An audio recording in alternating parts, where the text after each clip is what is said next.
It is time to start some rumors. You know,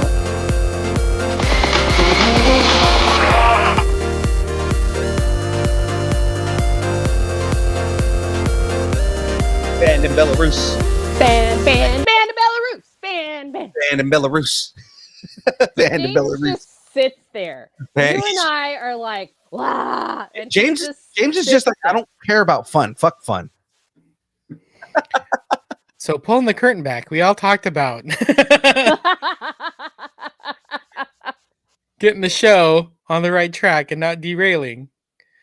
We're derailing. Ladies and gentlemen, let's jump right into this. We've got a whole bunch of rumors to talk about. Ladies and gentlemen, starting off, but where are the Avengers? But what are the Avengers? I can't do the Russian accent. you want me to do it? Hold on. Go for it. Hello, Kate Bishop. But where are the Avengers? Oh, okay, that's actually pretty good. A new report shares details on the leaders of both the Thunderbolts and the Avengers. They claim that Florence Pugh's Yelena Belova will be leading one squad, while Anthony Mackie's Sam Wilson, a.k.a. Captain America, will command the other.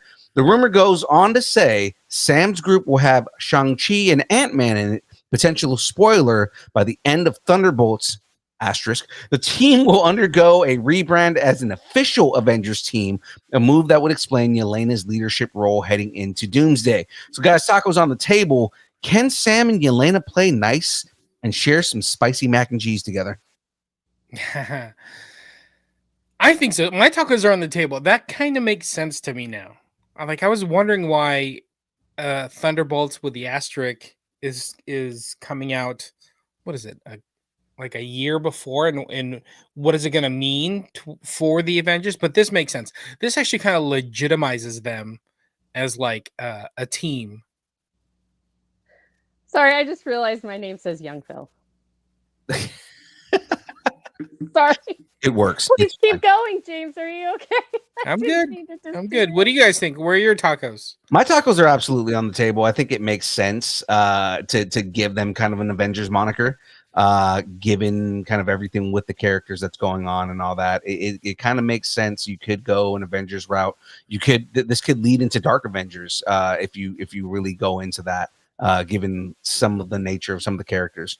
But I do feel like that could be something you kind of have, like, and it kind of expands the story when you have two Avengers groups that are kind of like fighting for supremacy, fighting Doom. So I like the idea of that. Or Doom pits them against each other somehow. Yeah, could also be that. Which I mean, could also be Dark Avengers. You can have them, the Thunderbolts, essentially be working for Doctor Doom. So I mean, and that would make sense. Interesting. All right. Jen, where are your tacos at? My tacos are fully on the table. They're trick tacos. Shadoo. And yeah, so that's it. They're on the table, trick tacos. I think this is a fantastic idea. Finally, we get some Black Widow doing one team and Captain America on the other team. Let's go. All right. Sounds good to me. I like it. And you know what? I'm going to take the next one. All right. Taking a page from the Distance Nerding playbook, the Russos have kicked off production on Avengers Doomsday, but a new report claims there's a script, but they're going to keep rewriting it every day on set because it's not done. Like, it's not as good as they would want it to be. Also rumored are the Exiles debut, a multiversal team made up of characters plucked from alternate timelines and realities. That sounds familiar, doesn't it? It does. Tasked with fixing hiccups across the multiverse. Could this be the Resistance team from Deadpool or Wolverine? Or what if Season 3's version of the Exiles featuring like Captain Carter, Kahori, Storm, Birdie? Given the MCU's current chaos with collapsing universes and incursions, there's a good chance this new team will be packed with familiar faces from destroyed realities. Tacos on the table. Is chaos the key to the Avengers' success? That one's interesting. My tacos are on the table for like that Deadpool and Wolverine group. Like, is this how we get Gambit? You know, in Doomsday, I could see that happening somehow. Yeah, I think that's a good point there, Mr. Jamez. Yeah. It's because it is interesting that they've got so many universes to play with now that you could bring a whole bunch of things. We could get like a Kahori or a Storm or a Birdie. Right. But it could be that they picked her up along the way. You know what I mean? Like it could start with Deadpool and Wolverine's universe, and they could start picking people up along the way, a la TVA style. Right. I mean, it's still supposed to deal with the multiverse. So I see this, like whether it's the characters that were in What If, or if it's just in general, they're just doing another team of Exiles. Mm-hmm. Kind of like the idea of that. So my tacos are on the table, just that we're gonna get another version of the Exiles at some point. Yeah. So real quick though, my tacos are a combo plate of tacos because yes, my tacos are on the table for the Deadpool and Wolverine team. My tacos are off the table when it comes to Captain Carter, Kahori, Storm, and Birdie. I don't, the whole What If crew. I think they're done. I think they're over with. It was really cool to see, but they're not going to make it into live action. Look, I want Kahori in the MCU. Don't mess with me. We all may want Kahori, but sometimes you can't. Can't. Oh my God. All right. You know what? I'm going to give that to you. Let's move on. Yep. This is me. Okay. With a rogues gallery like this, who needs a Peter Tingle? Spider-Man, brand new day, could go in any direction. Enter Daniel Reichman, a scuba who claims Marvel Studios is now casting prisoners for brand new day. Oh, that's kind of interesting. Yeah. That may not seem like a big deal for a superhero movie, but it does carry some weight considering the last time Spider-Man crossed paths with prisoners in the MCU was at the end of Spider-Man Homecoming when Adrian Toomes, aka Vulture, had a tense encounter with Mac Gargan / Scorpion behind bars. Oh yeah, that's right. So tacos on the table. Is this a brand new day or just another Homecoming? I see what you did there. I think it makes sense. They just had a whole like major storyline with Matt Gargan in Friendly Neighborhood Spider-Man. So I mean, like I feel like just with the amount of kind of just exposure to Matt Gargan that we've been getting, I think it makes sense that they're gonna finally bring him in. And we're gonna get a live action Scorpion, which would be kind of cool. The question is how deep into comic book accurate Scorpion do you get? Is he just going to be a dude running around with the scorpion tail, or like kind of how deep do you get into Scorpion with this? It's Scorpion. I thought it was Scorpio. I thought he was just a Scorpio. What the hell? I'm kidding. I knew it was Scorpion. I just thought, you know what? That would be really funny. And maybe that's what he's like, no, I'm a Scorpio. You guys have been thinking I'm a Scorpion this whole time? Sorry. Got a little sneak peek inside Frey's brain there. I like that. That's good. Yeah. I could see this happening. I could see them or Sony maybe even just trying to be like, you know what, just give me little bits just so we can say we're putting together all these different movies, all these different characters. Maybe they sprinkle in some, I don't know, some of these off brand Sony Temu Spider-Man villains, like Craven or whatever. Maybe they'll just sprinkle them into Craven. You mean the abs that you could grate cheese off of? Exactly. He's got amazing abs. He's still a kitty character. So, I mean, like... Sorry, I really just have been leaning into my whole cougarness. It's just a thing. I see that. Embrace the cougar. Embrace the cougar. Jen, any thoughts on this? You know what? I like this direction because it does tie up some of that from the first one, because we kind of never saw any of those guys again. It's like he went to Europe and then he came back and said, I don't want anybody to know who I am. And that's basically it. So we got all the other Spider-Mans. Spider-Man. I feel like Spider-Man's is the... Anyway. Spider-Man.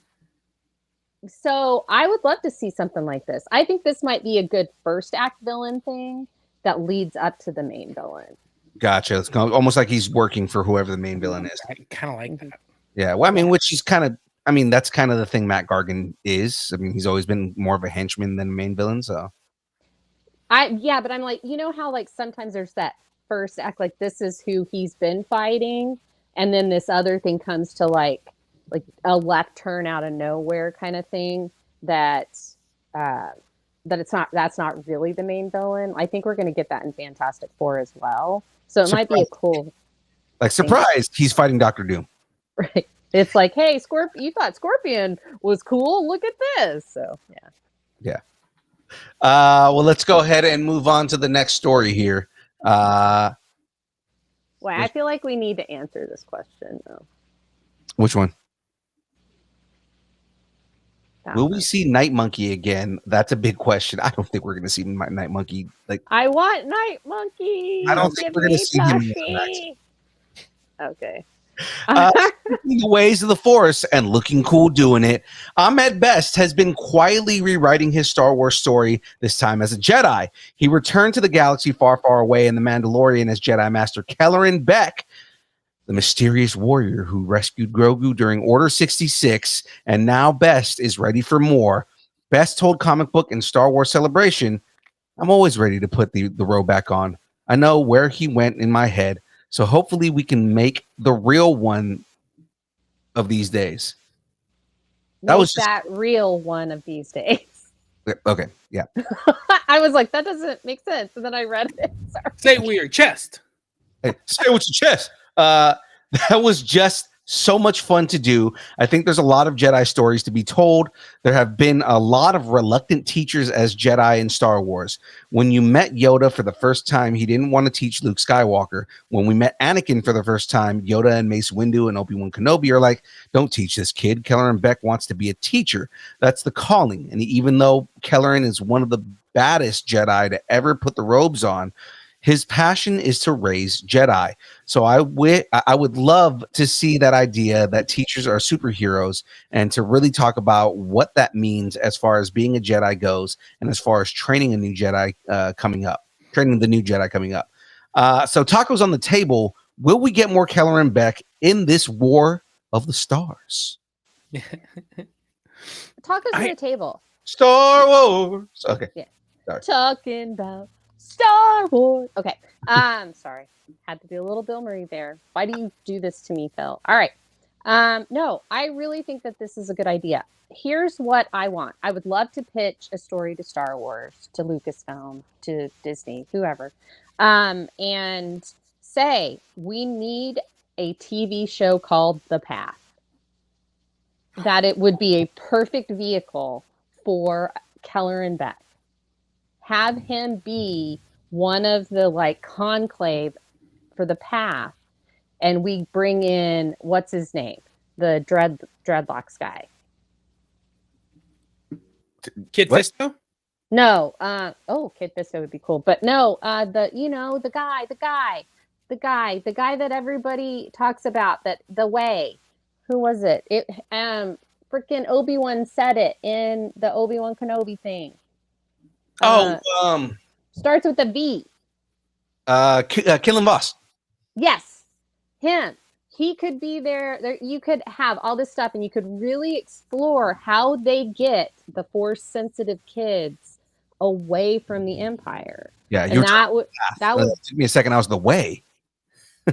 Well, like the path to the way, like right. The path that they go to, and I think that's what something like that. It's the path. It's how they identify these kids, how they get them, that underground network. I would love something like that. Andor is doing amazing. Let's make it happen.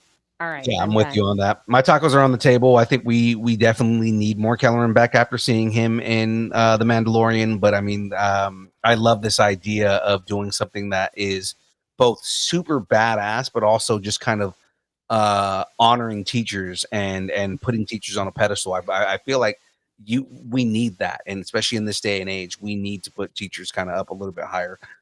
They need to be treated with more respect than they do. So. Yeah. James, any thoughts?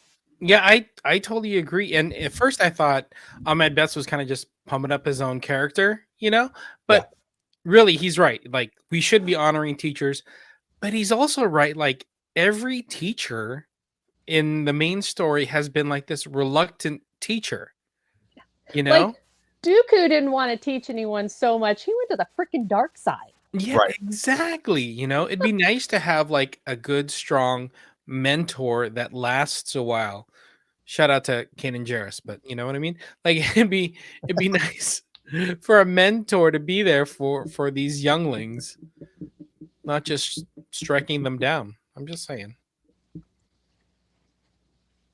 Yeah. Absolutely. Not just striking down younglings. All right. Well, let's go ahead and move on to this last rumor here. Jamez, take it away, sir. Oh, is there another rumor? Are you Yep, sure? we got one more. I don't think so. All right, I guess I'll take it. Hang on. There we go. I didn't see that one. Okay. There we go. Space BFFs fight over who gets Earth. Are we about to get a rematch? The worlds of Alien and Predator are on a crash course again, and this time it could be a lot more connected. Coming on the heels of Predator Badlands teaser trailer, which quietly confirmed that the Aliens and Predator franchises do in fact exist in the same universe, with Elle Fanning playing the twin synthetics made by Wayland Yuden. The Wayland company. An industry scooper claims, I had been told that the script for the Fede Alvarez follow-up to Aliens Romulus features a predator.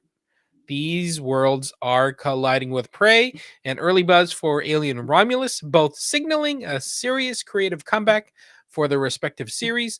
This could be the right time to finally get the Aliens versus Predator movie fans deserve. I am all for this. Tacos on the table.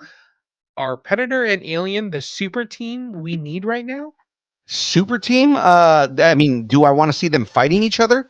Absolutely, because that's always been the premise of Predator versus Alien versus Predator. Is the alien is or the xenomorphs are like the ultimate prey for the predators. Yeah. So I kind of want to see. I want to see that done justice. It's always been done in comic books and video games, but they've never really done it in a movie in a way that like does justice to the franchise. I'm waiting for that. Is really what I'm waiting for, and I would love to see like an actual thing where the xenomorphs are a formidable foe for the predators, and the predators don't just look like they're like caving to these monsters. I am all for this. Tacos on the table. What was the first one? They were like in the Arctic or something like that? Yeah, and it's supposed to be that like the predators are the ones who taught man how to make pyramids, and all the pyramids are connected because predators are the ones that taught them how to build them and all this other stuff. And they find a pyramid in the Arctic, but the pyramids were actually designed to house the alien, the xenomorphs, and the xenomorphs to get out, and the predators have to fight them. And yeah, it wasn't. It was a movie I liked, but it wasn't. The premise of it wasn't really like well done. Aliens in the Arctic? Did we just turn into the Joe Rogan podcast? This is amazing. No, right? No, but I'm all for this. And to be honest, I don't need all the humans. I don't just give me some predators fighting xenomorphs and I'll be happy. Maybe that's why they're doing this Predator Badlands, because it's like, how can we test whether a all Predator movie will entertain people? That's a really good point. Like, we don't need that human factor. Let's get rid of it. Let's just go predators. Well, my tacos are on the table, and I just want to say welcome our new overlords. Yes. Our new xenomorph overlords.